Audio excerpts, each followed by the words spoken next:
আমরা যদি বিরোধে লিপ্ত হই তাহলে পরাশক্তিগুলোর সুবিধা তখন আমাদের কাউকে দিতে হবে ট্রানজিট, কাউকে দিতে হবে সেন্ট মার্টিন, কাউকে দিতে হবে দেশের অর্ধেক। 24-এর ছাত্র নাগরিক অভ্যুত্থানের পরেও যদি সেই বিরোধ আমাদেরকে খায় তাহলে এতগুলো তাজা জেনজির রক্ত বৃথা যাবে। চিল্লায় বলো ঠিক কিনা? মনে রাখবেন, যখন আমি একা থাকি তখন আমি ব্যক্তি, যখন আমরা সবাই মিলি তখন আমরা শক্তি। What are the drawbacks and disadvantages of division, social and political division in the society? Disunity. আমরা যদি বিচ্ছিন্ন হই, একে অপরের যদি মারামারি করি, একজন যদি আরেকজনের কাফের ফতোয়া দেয়, আমাদের কি ক্ষতি? এক নাম্বার ক্ষতি হচ্ছে আমরা যদি বিচ্ছিন্ন হই আমাদের শক্তি কমে যাবে, আমাদের পাওয়ার আমরা হারাবো। আমাদের কি হারাবো?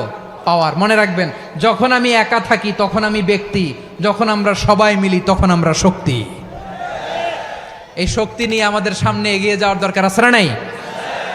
তাহলে আমরা যদি নিজেরা বিরোধে লিপ্ত হই আমাদের ক্ষমতা, পাওয়ার ছুটে যাবে। আমরা এই পাওয়ার হারাতে চাই না, ঠিক কিনা বলেন? রব্বুল আলামিন ঠিক তাই বললেন। রব্বুল আলামিন বললেন, খবরদার, ওয়াতিউল্লাহ ওয়া রাসূলাহু ওয়া লা তানাযাউ ফাতাফশালু ওয়া তাযহাবা রিহুকুম ওয়াসবিরু ইন্নাল্লাহা মা'আস সাবিরিন। আল্লাহর আনুগত্য করো, নবীর আনুগত্য করো, কিন্তু খবরদার নিজেরা বিরোধে লিপ্ত হয়ো না, নিজেরা মারামারি করো না, তাহলে তোমাদের শক্তি কমায় দিবে কে? ফাতাফশালু, তোমরা সাহস হারাবা, ওয়া তাযহাবা রিহুকুম, তোমাদের শক্তি কমে যাবে, পাওয়ার কমে যাবে। তাহলে আমরা যদি নিজেরা মারামারি করি, আমরা নিজেরা যদি বিচ্ছিন্নতায় লিপ্ত হই, আমরা যদি মতানৈক্য করি, তাহলে আমাদের শক্তি কমে যাবে, ঠিক কিনা? আমরা শক্তি কমাবো। আচ্ছা, ছোট্ট একটা বাঁশের কঞ্চি যদি আপনারা দেয়, পায়ের মধ্যে ধাক্কা দিয়ে ভাঙতে পারবেন না? এরকম বাঁশের কঞ্চি যদি 20টা একসাথে জোড়া লাগায় দেয়, ভাঙতে পারবেন? কথা বোঝে নাই মনে হয়। চিকন একটা বাঁশের কঞ্চি দিলে ভাঙা যাবে না? এরকম চিকনই 20টা বাঁশের কঞ্চি একসাথে লাগাই দিলে ভাঙতে পারবেন? কারণ যখন আমি একা থাকি তখন আমি ব্যক্তি, যখন আমরা সবাই মিলি তখন আমরা শক্তি। আমরা যেন শক্তি না হারাই। আমরা বিরোধে লিপ্ত হলে আমাদের শক্তি কমে যাবে। এই হচ্ছে 1 নাম্বার ডিসঅ্যাডভান্টেজ। 2 নাম্বার ডিসঅ্যাডভান্টেজ হচ্ছে আমরা নিজেরা বিরোধে লিপ্ত হলে অন্যরা আমাদের মাথায় কাঁঠাল ভেঙে খাইতে সুবিধা হয়। কথা বোঝেন নাই? আমরা যদি বিরোধে লিপ্ত হই তাহলে পরাশক্তিগুলোর সুবিধা তখন আমাদের কাউকে দিতে হবে ট্রানজিট, কাউকে দিতে হবে সেন্ট মার্টিন, কাউকে দিতে হবে দেশের অর্ধেক। চিল্লায় বলো ঠিক কিনা? নিজেদের প্রবলেম সলভ করার ক্যাপাসিটি আমাদের আর থাকবে না। নিজেরা বিরোধে জড়ালে পরাশক্তিগুলো আমাদের মাথায় কাঁঠাল ভেঙে খায়। তখন ভারতের পিছনে দৌড়াতে, আমেরিকার পিছনে দৌড়াতে আমাদের জুতার তলা ক্ষয় হইয়া যাইবে। নিজেদের প্রবলেম সলভ করা যাবে না।